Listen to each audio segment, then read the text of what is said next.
तो hey guys, मैं हूं के जेड और आप देख रहे हैं मेरा चैनल के जेड प्रोडक्शन सरफेस। फ्रेंड्स, तो आज की इस वीडियो में हम लोग बात करेंगे फ्रेंड, यदि आप कोई भी सीएसपी सेंटर खोलना चाहते हैं फ्रेंड सीएससी के थ्रू, तो आपको पता होगा कि आपको आईबीबीएफ का जो एग्ज़ाम है वो क्लियर करना पड़ेगा फ्रेंड्स। और फ्रेंड, इस एग्ज़ाम को क्लियर करने के लिए हम जो है कि अपने इस चैनल पे जो है कि आईबीबीएफ की जो भी एमसीक्यू क्वेश्चन होती है फ्रेंड, हम उसको ऐड कर रहे हैं स्टेप टू स्टेप। ठीक है, तो फ्रेंड जो आज की इस वीडियो में हम लोग बात करेंगे आईबीबीएफ bank BC examination 2023, आईबीबीएफ examination 2023।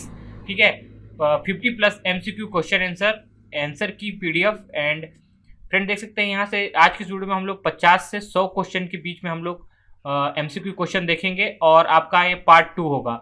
Already मैं आईबीबीएफ के रिगार्डिंग जो हिंदी में है friend MCQ question answer already करा चुका हूँ पार्ट 1 में। ठीक है, जो कि हिंदी में है। ठीक है, तो आप उस वीडियो को भी देख लें फ्रेंड और आप अपने एग्जाम को क्लियर कर सकते हैं। ठीक है, तो अभी इसके और भी बहुत सारे पार्ट्स आएंगे, तो आप हमारे चैनल को सब्सक्राइब जरूर कर लें फ्रेंड। ठीक है, इसके बाद देखिए फ्रेंड, यहाँ पर बहुत सारे जैसे आईबीबीएफ हो गया, रैप एग्जाम हो गया, Aadhaar supervisor, CSC final tech exam से रिलेटेड जितने भी एमसीक्यू क्वेश्चन है फ्रेंड, हमारे जो चैनल है वहाँ पर आप देख सकते हैं। पूरी जो प्लेलिस्ट है उसके अंदर आपको मिल जाएगी, तो आप हमारे चैनल को सब्सक्राइब कर लें। और यदि फर्स्ट टाइम यदि हमारे चैनल पे आप विजिट किए हैं तो हमारे चैनल को सब्सक्राइब करना ना भूलें। और ये वीडियो फ्रेंड पार्ट 2 है और टोटल ये हिंदी में होगा। आप देख सकते हैं यहाँ पर आईबीबीएफ के एग्जाम के जितने भी एमसीक्यू होंगे वो टोटल हिंदी में होंगे। ठीक है, पार्ट 1 मैंने ऑलरेडी ऐड कर चुका हूँ, तो आप देख सकते हैं फ्रेंड। आप यदि इस वीडियो को देख लेते हैं फ्रेंड, तो आपके जो आईबीबीएफ के एग्जाम में आपके 100/100 मार्क्स आ जाएंगे फ्रेंड। ठीक है, तो इस वीडियो को चलिए स्टार्ट करते हैं।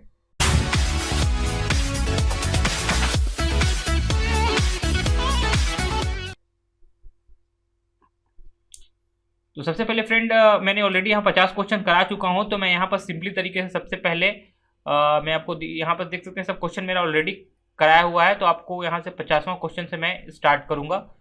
तो सबसे पहले फ्रेंड, जो आपका देख सकते हैं यहाँ पर जो 51 क्वेश्चन या फिर इस वीडियो का जो फर्स्ट क्वेश्चन है, आप देख सकते हैं वह क्या कीमत है जो कोई व्यक्ति दूसरे के धन के अस्थायी उपयोग के लिए चुकाता है। तो देख सकते हैं फ्रेंड, यहाँ पर जो फर्स्ट ऑप्शन आपको दिखाई दे रहा होगा ब्याज का, दूसरा बी ऑप्शन दिखाई दे रहा होगा आयोग का, सी ऑप्शन दिखाई दे रहा होगा एक्सचेंज का, और डी ऑप्शन दिखाई दे रहा होगा आपका छूट का। ठीक है फ्रेंड, जितने भी मैंने यहाँ पर रेड मार्क किए हैं फ्रेंड वो सभी राइट आंसर होंगे। तो देख सकते हैं फ्रेंड, इसका जो राइट आंसर होगा वो होगा ए वाला ऑप्शन, ब्याज इज अ राइट आंसर। तो आपको फ्रेंड इन सब क्वेश्चंस को आपको स्क्रीनशॉट करके रख लेना है और आप बार बार भी इस वीडियो को रिपीट करके देख सकते हैं, जिससे कि आपका जो है कि पूरा का पूरा क्वेश्चन जो है को क्लियर हो जाए और आप सिंपली तरीके से जब अपने आईबीबी के एग्जाम में बैठेंगे तो आपका पूरा जो आंसर हो सही हो जाए। ठीक है, इसके बाद देख सकते हैं फ्रेंड 52 क्वेश्चन है, या फिर आप बोल सकते हैं इस वीडियो का सेकंड क्वेश्चन है, क्योंकि इस वीडियो में हम लोग सिर्फ 50 एमसीक्यू क्वेश्चन के बारे में बात करेंगे, जो कि टोटल हिंदी में होगा। और यदि आपने पार्ट 1 को नहीं देखा है तो आप पार्ट 1 को भी देख सकते हैं, वहां भी मैंने 50 एमसीक्यू कराया हुआ है। ठीक है, तो फ्रेंड देखिए यहाँ पर दूसरा क्वेश्चन है, प्रत्येक प्रकार के जमा या ऋण के लिए लागू ब्याज दर को निर्दिष्ट किया गया है। देख सकते हैं फ्रेंड, ए प्रतिशत में, बी जोड़ में, सी ऑप्शन है आपका यहाँ पर देख सकते हैं प्रलाप में, या फिर डी गुणन में। तो देखिए फ्रेंड, बैंक की जितनी भी दरें वगैरह होती हैं सब परसेंटेज में यहाँ पर अनुमान लगाया जाता है। तो इसका जो राइट आंसर होने वाला है फ्रेंड परसेंटेज या फिर प्रतिशत। ठीक है, तो ए इज अ राइट आंसर। इसके बाद देखिए फ्रेंड 53 क्वेश्चन है, जब साधारण ब्याज लिया जाता है तो ब्याज होगा। ठीक है, जब साधारण ब्याज लिया जाता है तो क्या ब्याज होगा। तो यहाँ पर देखिए फ्रेंड, ये है निश्चित। ठीक है, जैसे कि फिक्स बोला जाता है। इसके बाद बी है ऑप्शन फ्रेंड चर। ठीक है, जैसे वेरिएबल्स बोला जाता है। इसके बाद सी है सेमी फिक्स। ठीक है, और मतलब आधा फिक्स। ठीक है, इसके बाद डी ऑप्शन है अर्धचर। तो इसका जो राइट आंसर होगा फ्रेंड चर, यानी बी फिक्स्ड वैल्यू। ठीक है, फिक्स्ड आप बोल सकते हैं। ठीक है, चर या वेरिएबल वैल्यू, तो बी इज अ वेरिएबल। ठीक है, तो B is a right answer. इसके बाद देखिए फ्रेंड, आपका 54 क्वेश्चन है, जब मूल राशि में ब्याज जोड़ा जाता है और उस पर ब्याज की गणना की जाती है तो इसे कहा जाता है। ठीक है, तो यहाँ पर देख सकते हैं फ्रेंड, इसका ऑप्शन दिखाई दे रहा होगा ए कंपाउंडिंग। ठीक है, बी है सरल, और सी है फिक्स्ड, और डी है यहाँ पर देख सकते हैं फ्लैट। ठीक है, तो फ्रेंड इसका राइट आंसर होगा कंपाउंडिंग। ठीक है, compounding is a right answer, क्योंकि जो भी हम उसका ब्याज का गणना करते हैं कंपाउंडिंग में करते हैं। ठीक है, तो इसको आपको यहाँ लिखना है compounding is a right answer. इसके बाद देखिए फ्रेंड, यहाँ पर 55 क्वेश्चन है, आमतौर पर बैंक प्रतिशत ब्याज उद्धृत करता है। ठीक है, मतलब जो बैंक होता है आमतौर पर जो ब्याज कब मतलब लगाता है। तो यहाँ पर ऑप्शन दिया हुआ है फ्रेंड, ए साल में, बी महीना में, सी दिन में, या फिर डी ऑप्शन है क्वार्टर में, ठीक है। तो फ्रेंड यहाँ ये जो होगा वो आपका होगा साल में, ठीक है। ईयर इज राइट आंसर, ठीक है। तो आप इसके ऊपर टिक लगा दें। इसके बाद देखिए फ्रेंड 56 क्वेश्चन है, ब्याज की वह दर जो ऋण की पूरी अवधि के दौरान नहीं बदलेगी कहलाती है। तो देख सकते हैं फ्रेंड यहाँ पर ए है ऑप्शन निश्चित, बी है फ्लोटिंग, सी है फ्लैट या डी है फंड इंडेड, ठीक है। तो इसका जो राइट आंसर होगा फ्रेंड निश्चित होगा, मतलब फिक्स्ड वाला, ए इज द राइट आंसर। इसके बाद देखिए फ्रेंड यहाँ पर 57 क्वेश्चन है, ऋण की अवधि के दौरान ब्याज की दर जो बदलती रहेगी कहलाती है। तो देख सकते हैं फ्रेंड जो नहीं बदलती है वो आपका फिक्स्ड कहलाता है, मतलब फिक्स्ड हो जाएगा, निश्चित हो जाएगा। और जो बदलती रहती है फ्रेंड यहाँ पर देख सकते हैं ऑप्शन दिया हुआ है, ए निश्चित, बी जो है फ्लोटिंग, सी है फ्लैट या डी है फ्रंट इंडेड, ठीक है। तो इसका जो राइट आंसर होगा फ्रेंड फ्लोटिंग होगा, तो बी इज राइट आंसर। तो आपको इन सब क्वेश्चंस को ध्यान में रखना है फ्रेंड, और एग्जाम में हूबहू ऐसे ही क्वेश्चन आएंगे तो आपको टिक लगा लेना है, ठीक है।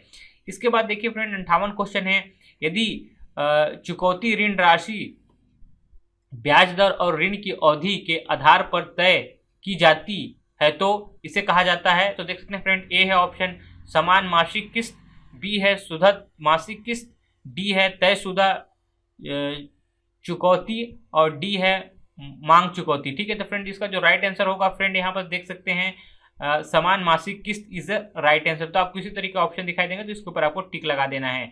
इसके बाद देखिए फ्रेंड 59 क्वेश्चन है, उधार ली गई राशि कहलाती है, ठीक है। तो उधार, यदि आप बैंक से कोई राशि उधार लेते हैं तो बैंक में उसे किस टर्म में कहा जाता है। तो ए है फ्रेंड प्रिंसिपल, बी है ऋण, सी है ब्याज, डी है संतुलन। तो फ्रेंड ये ऋण के अंतर्गत आता है, ठीक है। बैंक के भाषा में बात करें तो ऋण, बी इज राइट आंसर।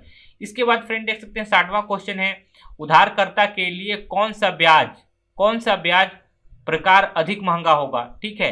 तो फ्रेंड इसका जो ऑप्शन है ए साधारण ब्याज, बी है हर तिमाही में चक्रवृद्धि ब्याज, सी ऑप्शन है मासिक अंतराल में चक्रवृद्धि ब्याज और डी है साप्ताहिक अंतराल में चक्रवृद्धि ब्याज। तो इसका राइट आंसर होगा फ्रेंड डी साप्ताहिक अंतराल पर चक्रवृद्धि ब्याज। इसके बाद देखिए फ्रेंड 61वां क्वेश्चन है, ईएमआई का पूर्ण रूप क्या है। तो ईएमआई का फुल फॉर्म क्या होता है फ्रेंड। तो देखिए ए है ऑप्शन समान मासिक किस्त, बी है समान मासिक किस्तें, ठीक है। और फ्रेंड यहाँ पर देखिए फ्रेंड सी ऑप्शन है आसान पैसे की किस्तें, ठीक है। डी है पूरे पैसे की किस्त। तो इसका राइट आंसर होगा फ्रेंड बी समान मासिक किस्तें इज राइट आंसर। इसके बाद देखिए फ्रेंड 62 क्वेश्चन है आपके पास। 62वां क्वेश्चन है, सुरक्षा के साथ एक ऋण खाता डैश ऋण के रूप में जाना जाता है, ठीक है। तो इसका आंसर है फ्रेंड ए है सुरक्षित, बी है अनसिक्योर्ड, सी है गारंटी और डी है कोई जोखिम नहीं। तो फ्रेंड इसका राइट आंसर होगा ए वाला सुरक्षित इज अ राइट आंसर।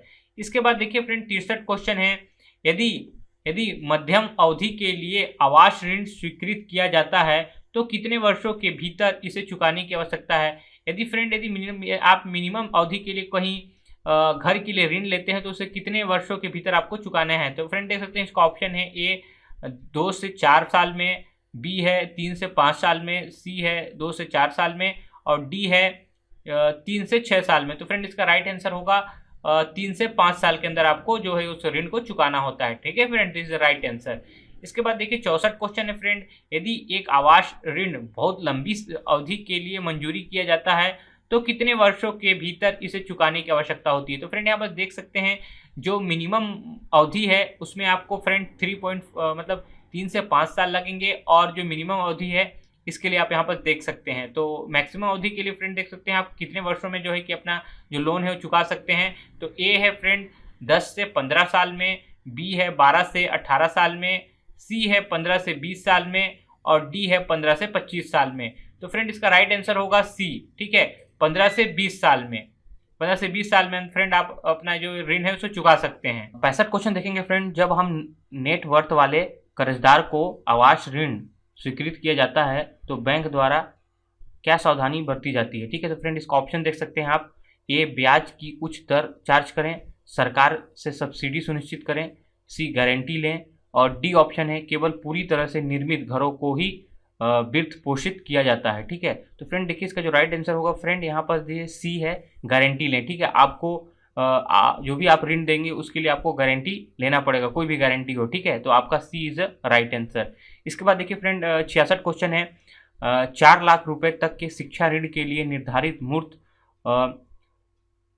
संपार्श्विक सुरक्षा क्या है, ठीक है। तो इसका फ्रेंड देख सकते हैं जो 4 लाख तक जो शिक्षा के लिए जो ऋण दिया जाता है बैंक से, ठीक है, तो उसके लिए क्या यहाँ पर नियम है आप देख सकते हैं आप, ठीक है फ्रेंड। तो ए है नील, बी है ऋण राशि के बी राशि के 100% को कवर करने वाली कोई भी संपत्ति, ठीक है, सी ऋण राशि से 100% को कवर करने वाली कोई भी सरफेसी अनुपालक संपत्ति, ठीक है, और घ है या फिर डी ऑप्शन है यहाँ पर देख सकते हैं ऋण राशि के कम से कम 50% को कवर करने वाली कोई भी सरफेसी अनुपालक संपत्ति, ठीक है फ्रेंड। तो देखिए फ्रेंड यहाँ पर जो है कि शिक्षा के लिए कोई यहाँ पर रूल नहीं है, मतलब 4 लाख तक के लिए आपको, मतलब आपकी जब भी पढ़ाई कंप्लीट हो जाएगी तब तक आपको उसके बाद आपको पैड करना होता है, ऐसी आपको कोई चीज़ें यहाँ पर नहीं देनी होती। तो इसका राइट आंसर होगा नील, ठीक है। तो नील पे आपको याद रखना है, ठीक है, नील लिखा होगा आपका।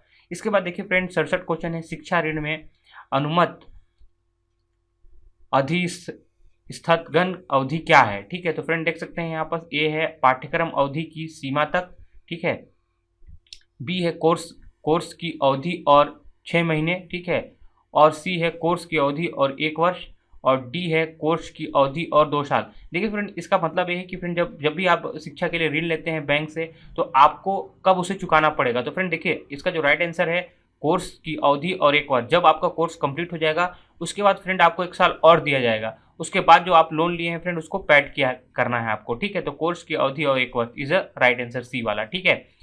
68 क्वेश्चन है फ्रेंड, शिक्षा ऋण में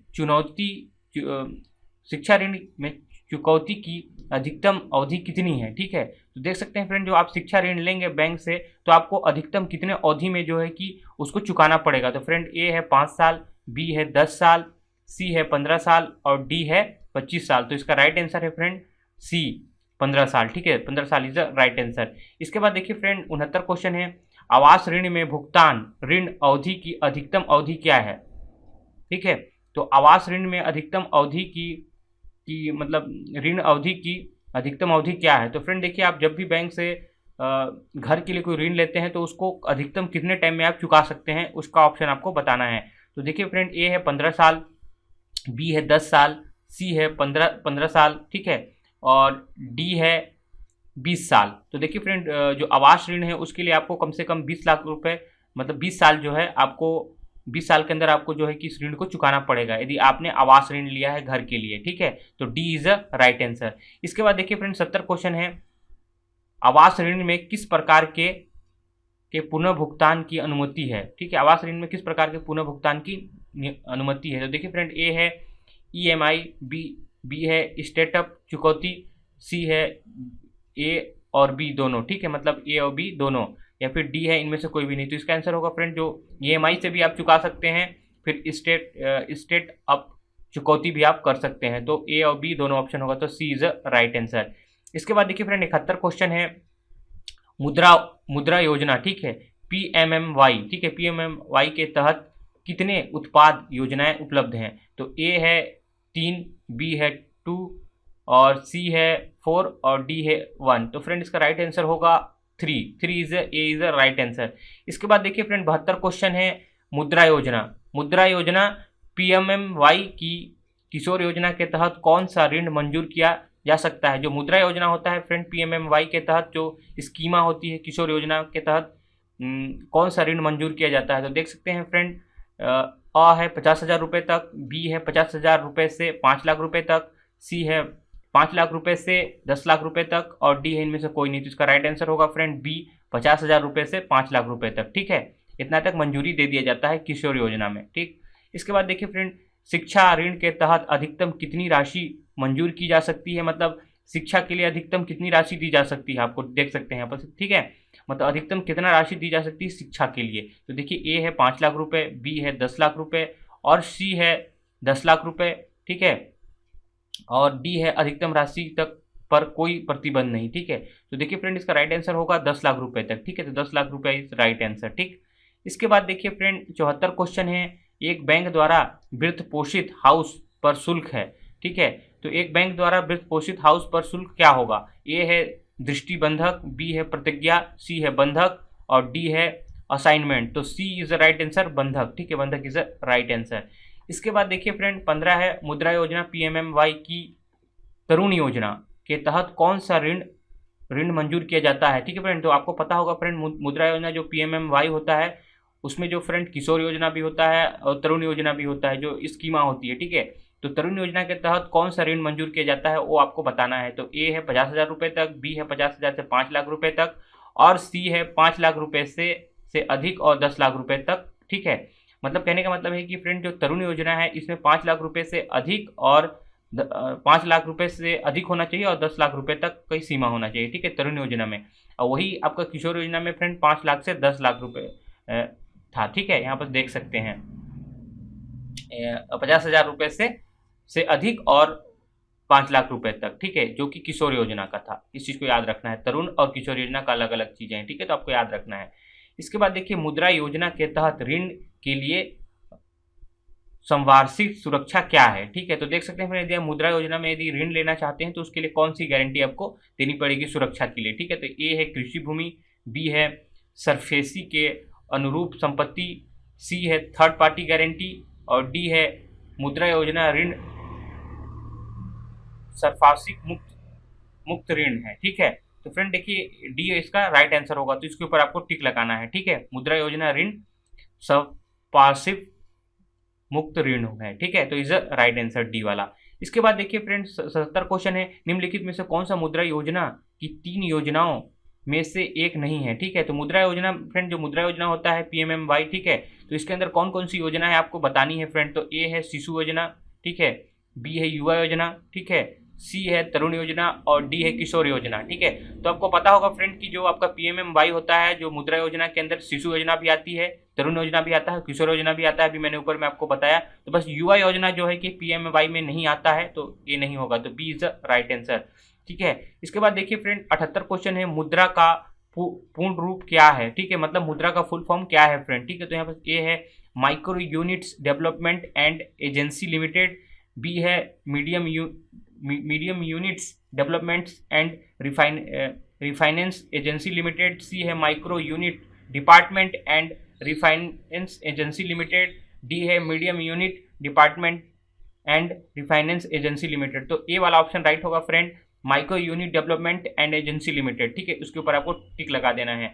इसके बाद 79 क्वेश्चन है फ्रेंड, खुरदरा ऋण खंड में निम्नलिखित में से किसकी ब्याज दर सबसे अधिक होगी। ठीक है, खुरदरा ऋण खंड में निम्नलिखित में से किसकी ब्याज दर सबसे अधिक होगी। तो ए है फ्रेंड आवास ऋण, बी है ऑटो ऋण, सी है ओवरड्राफ्ट, और डी है शिक्षा ऋण। ठीक है, तो फ्रेंड इसका राइट आंसर होगा फ्रेंड देख सकते हैं सी है ओवरड्राफ्ट। ओवरड्राफ्ट पे आपको टिक लगा देना है। ठीक है, इसके बाद 80 क्वेश्चन है फ्रेंड, शिक्षा ऋण में किस राशि से ऊपर माता पिता का सहदायित्व और उपयुक्त मूल्य की संपार्श्विक सुरक्षा आवश्यक है। ठीक है, तो आप शिक्षा ऋण में फ्रेंड किस राशि, कौन सा ऐसा राशि है जिसमें कि माता पिता का सहदायित्व, ठीक है, मतलब माता पिता का रोल हो जिसमें, ठीक है, और उपयुक्त मूल्य की सुरक्षा आवश्यक हो। ठीक है, तो यहाँ पर देख सकते हैं फ्रेंड किस राशि को बताना है कि कौन सी राशि वो है। तो ए है फ्रेंड आपका 4 लाख रुपए से ऊपर, बी है 7.5 लाख रुपए से ऊपर, सी है 5.5 लाख रुपए से ऊपर, और डी है 2.5 लाख रुपए से ऊपर। तो इसका राइट आंसर होगा फ्रेंड बी 7.5 लाख रुपए से ऊपर। ठीक है, तो इज राइट आंसर। इसके बाद देखिए फ्रेंड 81 क्वेश्चन है आपके पास, बैंक छात्र और माता पिता दोनों के नाम पर शिक्षा ऋण तभी मंजूर करेगा जब ऋण राशि इतना हो। मतलब फ्रेंड यदि कोई बंदा मतलब या कोई पर्सन कोई छात्र के नाम से भी ऋण ले रहा है और अपने माता पिता के नाम से भी यदि ऋण ले रहा है तो कितने तक, मतलब कितने राशि तक वो मंजूरी देगा ऋण को। ठीक है, तो ये बता रहा है फ्रेंड, ए है आपका देख सकते हैं यहाँ पर फ्रेंड, ए है 4 लाख रुपए से ऊपर, बी है 7.5 लाख रुपए से ऊपर, सी है 5.5 लाख रुपए से ऊपर, और डी है 2.5 लाख रुपए से ऊपर। तो फ्रेंड इसका राइट आंसर है फ्रेंड 7.5 लाख रुपए से ऊपर। ठीक है, मतलब 7.5 लाख रुपए से ऊपर है तो मंजूरी दे देगा बैंक। ठीक है, दोनों के नाम से, छात्रा और माता पिता के नाम से, छात्र और माता पिता के नाम से। ठीक है, तो बी इज राइट आंसर। इसके बाद देखिए फ्रेंड 82 क्वेश्चन है, ऋण किन उद्देश्यों के लिए दिया जा सकता है। ठीक है, तो मतलब बैंक ऋण किन कारणों के लिए बैंक ऋण देती है। तो देखिए फ्रेंड, ए है उत्पादक उद्देश्य के लिए, बी है गैर उत्पादक उद्देश्य के लिए, सी है विविधीकरण उद्देश्य के लिए, और डी है विविधीकरण के उद्देश्य के लिए। तो फ्रेंड इसका राइट आंसर जो होगा वो होगा फ्रेंड उत्पादक उद्देश्य के लिए, जिसको कि मतलब बोल सकते हैं प्रोडक्ट प्रोडक्ट पर्पस के लिए, ठीक है, प्रोडक्शन के लिए आप दे सकते हैं। मतलब यदि कोई बिजनेस करना चाहता है, प्रोडक्टिविटी बढ़ाना चाहता है, तो उसके लिए बैंक जो है ऋण देगी। तो ए इज द राइट आंसर। इसके बाद 83 क्वेश्चन है फ्रेंड, क्या ऋण स्वीकृत किया जा सकता है यदि गैर उत्पादक उद्देश्यों से कमाई उत्पादक उद्देश्यों से अधिक है? तो फ्रेंड देख सकते हैं इसका ऑप्शन है ए है उत्पादक उद्देश्य, बी है गैर उत्पादक उद्देश्य, सी है गैर उत्पादक उद्देश्य और डी है विविधीकरण के उद्देश्य, ठीक है। तो ए वाला ऑप्शन राइट होगा फ्रेंड, उत्पादक के लिए ऋण दिया जाएगा फ्रेंड, तो उत्पादक उद्देश्य इज राइट आंसर, तो ए वाला ऑप्शन राइट है। इसके बाद देखिए फ्रेंड 84 क्वेश्चन है, क्या ऋण स्वीकृत किया जा सकता है, क्या ऋण स्वीकृत किया जा सकता है यदि गैर उत्पादक उद्देश्यों से कमाई, ठीक है, कमाई उत्पादक उद्देश्यों से अधिक है? तो ठीक है, तो फ्रेंड यहाँ पर देखिए ए है हाँ व्यवसायिक हितों में, बी है राष्ट्रीय हितों में नहीं, सी राष्ट्रीय हितों में नहीं और डी है बीसी एजेंट के हित में नहीं, ठीक है। तो ए बी वाला ऑप्शन राइट होगा फ्रेंड, राष्ट्रीय हितों में नहीं, ठीक है, तो इज अ राइट आंसर। इसके बाद देखिए फ्रेंड 85 क्वेश्चन है, जोखिम का विविधीकरण क्या है? जोखिम का विविधीकरण क्या है? तो ए है केवल कुछ व्यक्तियों को ऋण स्वीकृत करना, बी है केवल कुछ गतिविधियों के लिए ऋण स्वीकृत करना, सी है ऋण की एकाग्रता से बचें और डी है केवल कुछ भौगोलिक स्थानों के लिए ऋण स्वीकृत करना। तो सी इज द राइट आंसर, ऋण की एकाग्रता से बचें, सी इज द राइट आंसर। इसके बाद देखिए फ्रेंड 86 क्वेश्चन है आपके पास, ऋण स्वीकृत करने के लिए किसे सुरक्षा के रूप में नहीं माना जाता, ठीक है। तो ऋण स्वीकृत करने के लिए किसे सुरक्षा के रूप में नहीं माना जाता? तो ए है सोने के गहने, बी है भूमि और भवन और इसके बाद देखिए फ्रेंड सी है उधारकर्ता की जिम्मेदारी, ठीक है, और यहाँ पर डी है बीमा पॉलिसियां। तो इसका राइट आंसर होगा उधारकर्ता की जानकारी, ठीक है, उधारकर्ता की जानकारी is a right answer, C वाला, ठीक है। इसके बाद 87 क्वेश्चन है फ्रेंड, केसीसी में फसलों के लिए वित्त का पैमाना किसके द्वारा तय किया जाता है? तो ए है संबंधित बैंक, बी है बीमा स्तरीय तकनीकी समिति, सी है राज्य स्तरीय बैंकर समिति और डी है उपरोक्त में से कोई नहीं। तो इसका राइट आंसर होगा फ्रेंड बी जिला स्तरीय तकनीकी समिति इज अ राइट आंसर। इसके बाद देखिए फ्रेंड 88 क्वेश्चन है, फ्लेक्सी केसीसी लागू है, फ्लेक्सी केसीसी किसके लिए लागू है फ्रेंड? तो देख सकते हैं ए है सभी किसान, बी है छोटे किसान, सी है 1 लाख रुपए तक के ऋण के लिए और डी है सीमांत किसान। तो आपको सीमांत किसान पे टिक लगा देना है, D is the right answer. इसके बाद देखिए फ्रेंड 89 क्वेश्चन है, एमडीएल का फुल फॉर्म क्या है? एमडीएल का फुल फॉर्म क्या है? तो ए है अधिकतम आहरण सीमा, बी है न्यूनतम आहरण सीमा, सी है अधिकतम ऋण सीमा और डी है न्यूनतम ऋण सीमा। तो इसका राइट आंसर होगा ए अधिकतम आहरण सीमा इज अ राइट आंसर। इसके बाद देखिए फ्रेंड यहाँ पर से 90 क्वेश्चन है आपके पास, केसीसी के तहत अधिकतम अनुमेय सीमा की गणना करते समय किस पर विचार किया जाता है? तो ए है 5 साल की अवधि के लिए दीर्घावर्ती ऋण सीमा से अल्पावधि को छोड़कर, बी है 5वें वर्ष के लिए अल्पावधि ऋण सीमा आ गई, सी है 5 वर्ष की अवधि के दौरान प्रस्तावित दीर्घावधि ऋण आवश्यकता और डी है 5 साल की अवधि के लिए अल्पावधि और लंबी अवधि की ऋण सीमा शामिल है। तो ए इज अ राइट आंसर होगा फ्रेंड, 5 साल की अवधि के लिए दीर्घावधि ऋण सीमा से अल्पावधि को छोड़कर, ए इज अ राइट आंसर। इसके बाद देखिए फ्रेंड 91 क्वेश्चन है, केसीसी के तहत किसे वित्त पोषित नहीं किया जा सकता है? तो ए ऑप्शन है मालिक किसान, किराएदार किसान, मौखिक पट्टेदार या फिर बटाईदार, ठीक है। इसके बाद देखिए फ्रेंड बी है एसएचजी, सी है जेएलजी और डी है भूमि के गैर कृषक, ठीक है, भूमि के गैर कृषक। तो डी वाला आंसर राइट होगा फ्रेंड, भूमि के गैर कृषक इज राइट आंसर। इसके बाद देखिए फ्रेंड 92 क्वेश्चन है आपके पास, कटाई के बाद घरेलू खपत की जरूरतों के लिए कितनी राशि मंजूर की जा सकती है? तो ए है फसल उत्पादन की जरूरत का 5%, बी है फसल उत्पादन की जरूरत का 10%, सी है फसल उत्पादन की जरूरत का 20% और डी है उपरोक्त में से कोई नहीं। तो इसका राइट आंसर होगा बी, फसल उत्पादन की जरूरत का 10% इज अ राइट आंसर। इसके बाद देखिए फ्रेंड 93, केसीसी ऋण देते समय फसल बीमा का प्रीमियम होता है, ठीक है। ए है भी वित्त पोषित है, बी है वित्त पोषित नहीं है।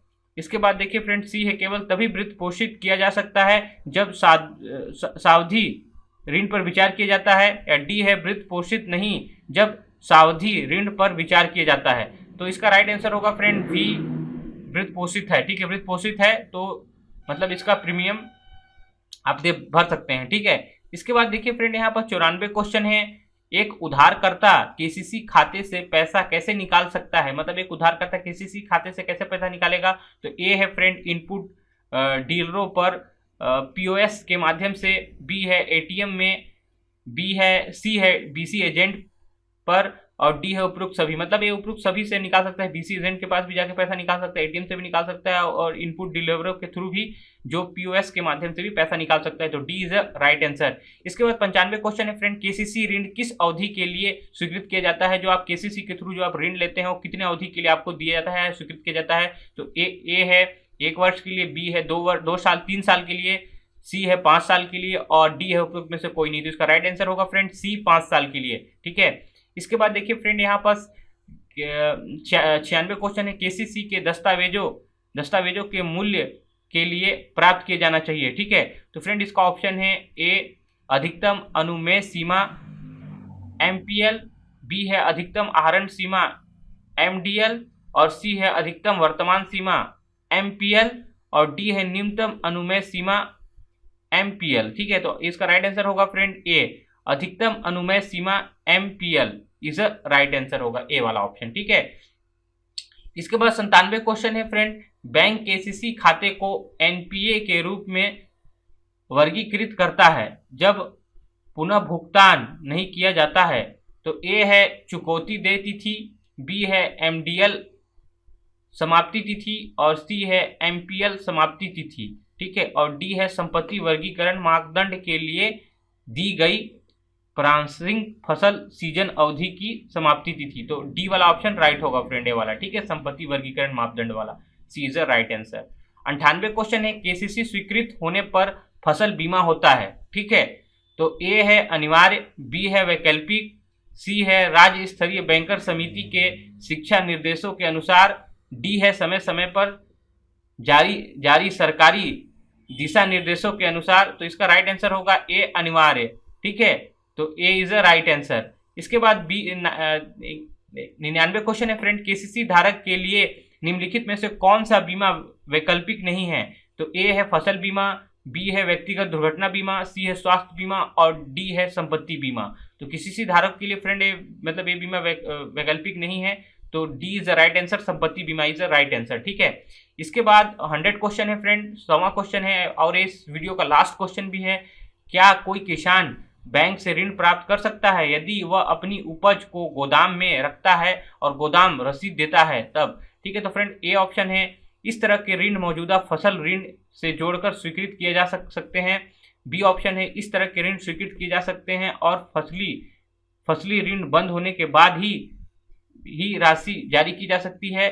और सी ऑप्शन है, इस तरह के ऋण तभी मंजूर किए जा सकते हैं जब सरकार उपज की खरीद करे और किसानों को उपज को गोदाम में रखने की अनुमति दे। डी ऑप्शन है, इस तरह के ऋण केवल 10 एकड़ से अधिक भूमि वाले बड़े किसानों के लिए ही स्वीकृत किए जा सकते हैं। तो फ्रेंड बी ऑप्शन इसका राइट होगा, इस तरह के ऋण स्वीकृत तभी किए जाते हैं जब फसली ऋण बंद होने के बाद ही राशि जारी की जा सकती है। मतलब जो फसली ऋण लिया हुआ है वो पहले पेड करेगा, उसके बाद ही इस तरीके का ऋण वो आपको दे सकते हैं फ्रेंड। तो फ्रेंड देखिए, मैंने यहाँ पर फ्रेंड जो IBBF का पार्ट 2 है मैंने यहाँ पर कंप्लीट कर दिया फ्रेंड। इसमें मैंने 50 MCQ क्वेश्चन कराए हैं, और यदि पार्ट 1 आप नहीं देखे हैं तो इस वीडियो के डिस्क्रिप्शन में पार्ट 1 ऐड कर दूंगा, आप उसे भी देख लें। और फ्रेंड इसके बहुत सारे करीबन इसके अभी 5 पार्ट और आएंगे फ्रेंड, तो आप हमारे चैनल को सब्सक्राइब जरूर कर लें फ्रेंड। और यदि आप IBBF रैप एग्जाम, ठीक है, और आधार सुपरवाइजर और CSC VLE INS के रिगार्डिंग MCQ क्वेश्चन देखना चाहते हैं तो हमारे चैनल को सब्सक्राइब जरूर कर ले फ्रेंड, और अपने फ्रेंड के साथ भी शेयर करें। मिलते हैं ऐसे इंटरेस्टिंग वीडियो के साथ, तब तक के लिए गुड बाय।